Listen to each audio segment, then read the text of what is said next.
দিতে পারে প্রদীপ প্রজ্বলন। আমার মনে হয় যে আমি যদি কিছু বলি প্রদীপ প্রজ্বলনে আমি তোমাদের সাহায্য করি, ভালো হবে না? এবার প্রদীপ ভাষণটা আগে জ্ঞানের আলোটা আমরা পরম পিতা পরমেশ্বরের কাছে আরাধনা করি, তাকে স্তুতি করি, তাকে মনে করি, তার আশীর্বাদ করি, তারপরে আমরা আদান প্রদান করি ভাষা, আমার বক্তব্য, আমাদের বিচার। দুটো ওর আশীর্বাদ ছাড়া বেশি হতে পারে। প্রথমেই ঠাকুর বন্দনা আর তারপরে ঠাকুরের কাছে প্রদীপ প্রজ্বলন করে মাথা নত করে তার আশীর্বাদ।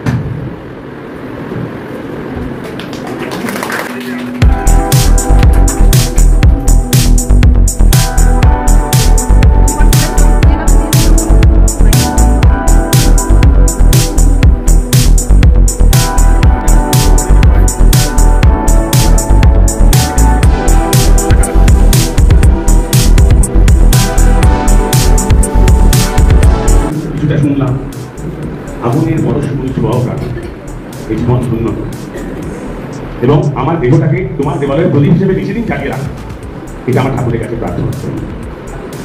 গান যখন করছিলেন তখন হঠাৎ মনে হলো যে মানুষ কি জন্য আমরা একটা হয়তো জেলায় বাস করি, জেলা থেকে রাজ্য, রাজ্য থেকে দেশ, দেশ অনেকগুলো দেশ মিলে মহাদেশ, তারপর পৃথিবী। তখন আরেকটা গান মনে পড়লো, ধনধান্যে পুষ্পে ভরা আমাদের এই বসুন্ধরা। ধন আর ধান্যে যদি ভরা থাকতো বসুন্ধরা, তাহলে বসুন্ধরা পূর্ণ হতো। ওই ধন আর ধান্যের জন্য না, ব্যাপার করার জন্য আর লোক লাগে মানুষ লাগবে। আর মানুষকে সৃষ্টি উৎকৃষ্ট প্রভু, উৎকৃষ্ট ক্রিয়েচার বলে। তাই মানুষের মধ্যে আমরা ঠাকুর বলি, আল্লাহ বলি, গড বলি, বলি সব জিনিসই তো মিলেমিশে ওনার ইচ্ছে। তাই উনি আমাদের মধ্যে কিন্তু সব কিছু দিয়েছেন। এই জন্য তো বলি আমরা ঠাকুরের অংশ, আমরা রিপ্রেজেন্টেটিভ অফ ঠাকুর, গড, আল্লাহ যে বলুন, তার মন্ত্রের মধ্যে আমরা তার রিপ্রেজেন্টেটিভ।